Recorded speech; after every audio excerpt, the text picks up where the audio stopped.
Hello बच्चों, आज मैं आपके सामने महाभारत की एक कहानी लेकर आई हूँ।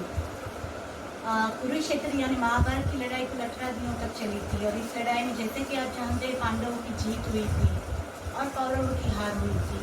लेकिन अगर मैं कहूँ कि कुछ अलग हुआ होता तो शायद कौरव जीत जाते और पांडव हार जाते। सुनने में अजीब लगता है ना, लेकिन ये हो सकता था। आइए देखते हैं कैसे। पहले 10 दिनों तक जब एक भी पांडव का वध नहीं हुआ तो कौरव निराश हो गए और दुर्योधन अपने ग्रैंड अंकल, दुर्योधन के ग्रैंड अंकल यानी भीष्म पितामह, उनके पास जाता है। ग्रैंड अंकल होने के साथ साथ वो कौरवों की सेना के कमांडर चीफ भी थे।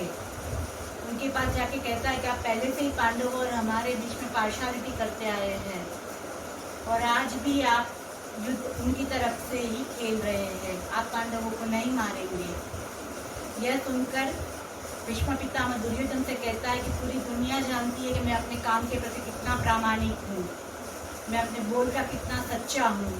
देखो ये 5 तीर जो मेरे एनर्जाइज करते ही गोल्डन कलर के हो जाते हैं और ये मैंने खास पांडवों को मारने के लिए बनाए हैं और ये तीर अपना निशाना कभी नहीं चुकेंगे। एक तरफ कौरव और पांडवों की लड़ाई चल रही है, एक तरफ उनके मारने के लिए तीर भी तैयार है। तो आप सोचते होंगे कि कैसे ऐसा हुआ कि पांडव मरे नहीं।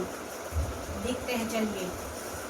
दुर्योधन ये देखकर खुश हो जाता है कि पितामह ने तीर तैयार किए हैं, लेकिन उसी समय उसके मन में एक संदेह भी जागता है कि अगर ये पितामह का मन बदल गया और वो तीर वो पांडवों को दे देंगे तो, और वो तीर दुर्योधन भीष्म पितामह से मांग लेता है। पितामह को ये जानकर अच्छा नहीं लगता है कि दुर्योधन उन पर भरोसा नहीं करते हैं और वो दुर्योधन से कहते हैं कि वो मैं ही हूँ जिसने ये तीर पांडवों को मारने के लिए बनाए और तुम्हें मुझ पर ही भरोसा नहीं है। लेकिन दुर्योधन भीष्म की बात न मानते हुए कहते हैं कि आज रात के लिए ये 5 तीर आप मुझे दे दीजिए, कल सुबह होते ही मैं आपको युद्ध के मैदान में ये तीर लौटा दूंगा। भीष्म को न चाहते हुए भी वो तीर दुर्योधन को देने पड़ते हैं। कृष्ण को जासूस के द्वारा जैसे ये बात का पता चलता है, वो अर्जुन से कहते हैं कि तुम जाओ और दुर्योधन से वो तीर मांग लो, तुम्हारा एक वरदान मांगना बाकी है। यहाँ पे आप सोच सकते हैं भला अर्जुन को दुर्योधन से वरदान मांगना है, ये कैसे हो सकता है?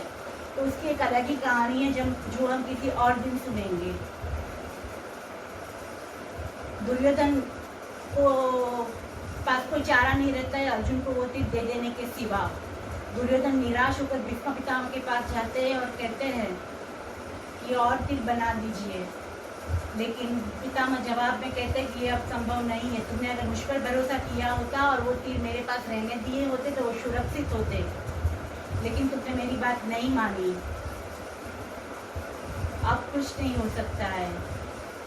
तो बच्चों, अगर दुर्योधन ने भीष्म पितामह पर भरोसा किया होता तो शायद कौरव जीत जाते और पांडव हार जाते, क्योंकि अगर पांडवों की तरफ कृष्ण थे तो कौरव की तरफ भीष्म थे, तो हो सकता था कि कौरव जीत जाते। आपको कैसी लगी मेरी कहानी? आपको मज़ा आया ना? ऐसी ही और कहानियाँ लेकर मैं आती रहूँगी। Thank you.